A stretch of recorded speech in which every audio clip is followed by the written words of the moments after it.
everybody, my name is Jennifer Lang and I'm here to tell you about some of the basic parts of the violin and the bow. Especially if you're just beginning, it's really good to know your way around the violin. So I've got my violin here. It's a full-size violin, and depending on how big you are, how tall you are, how long your arms are, you may have a smaller violin. Violins can be as small as a 16th for very, very small kids, to a quarter, to an eighth, to a half size, all the way up to a full size, which is what most adults will play. Okay, now when you look at the violin, you can kind of think of it as a helpful analogy as a person. You know, it's got a head, it's got shoulders, and a body. And actually, we use the term body a lot to talk about the violin. This is the body of the instrument. And we do refer to these as the shoulders. Now, this head part that I mentioned is actually called in violin terminology the scroll. It sounds a little bit like the word squirrel, but instead it's scroll with an O, and that's spelled S-C-R-O-L-L. And they can have all different kinds of designs, and some of them are very ornate, especially in the Baroque period of classical music, which was about 300 years ago, 400 years ago. Some of the instrument makers made very, very elaborate scrolls. So this is usually what a scroll looks like a scroll of paper rolled up. Then here we have these black pegs, is what they're called. And these help us tune the different strings. And each peg is attached to a different string.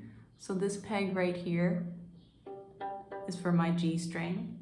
This peg right here is for my D string.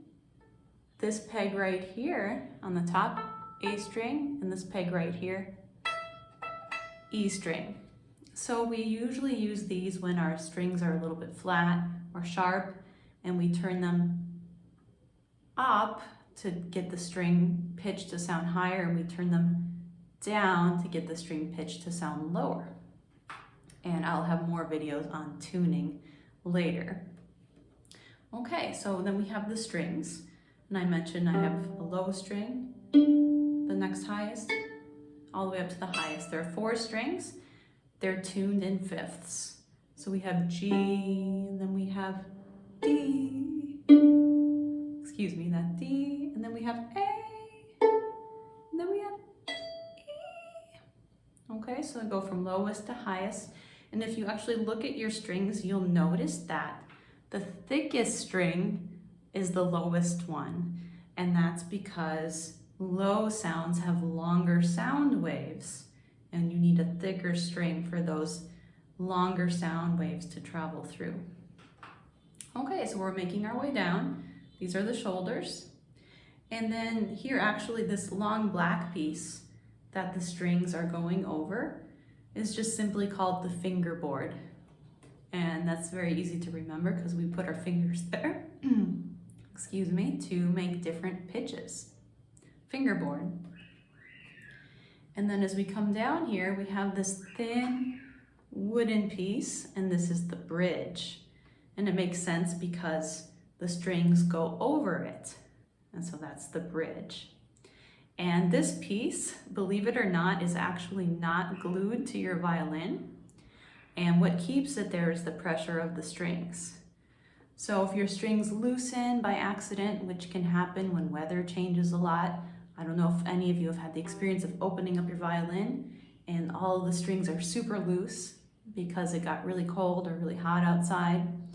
And then in that case, sometimes the bridge will actually fall over, and that can be fixed. You can bring your violin to a local instrument repair shop. A luthier is what we call them, or just a violin shop, and they can put your bridge back in place. And the bridge is very important. The sound vibrates through the bridge to produce sound, along with inside the instrument is a little sound post about this big, and it's just about right underneath the bridge inside the violin. And so the communication between that little sound post and the bridge is very important for the projection of sound. And then we have These are what we call the F holes, and that's because they're shaped like a cursive F. And these are very important too for the sound to project out of. Okay, we're making our way down the instrument, and here we have our tailpiece.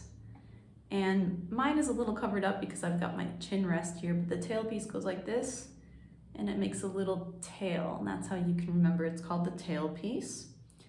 And here usually there are 4 holes, you can see here, for the fine tuners. And typically when you get to be an advanced player, you only have 1 fine tuner, and you can make the rest of your tuning adjustments with the pegs.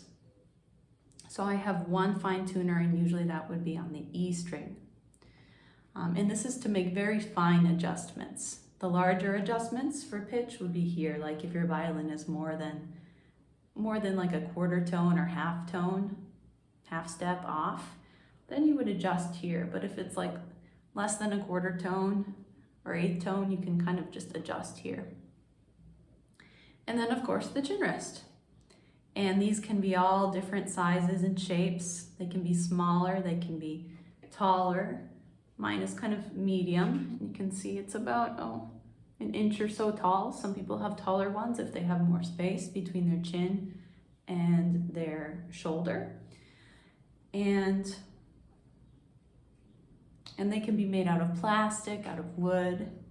I've chosen to put mine in the center because that for me is a better placement. Now, many of you may not know, but if you look inside your violin through those F holes and you kind of get the right tilt on your violin, you can look inside and there will be a label, and it'll say where your violin was made and what year. And that can be pretty interesting information to find out. So those are the basic parts of the violin. I could go into a lot more detail and talk about the different ribs and layers, but I'm not an instrument maker, so I'll leave that to somebody with more expertise in that. And one more obvious part I forgot is this is the neck of the violin. So you can think that that attaches the head or the scroll with the shoulders, just like the human body. The head, the shoulders, and in between there's a neck. So this is the neck of the violin. And where these pegs are, like this little area that's not the scroll, that's the peg box. Okay, hopefully I haven't forgotten anything, and hopefully this was really informative about the different parts of the violin. Tune in for the next video.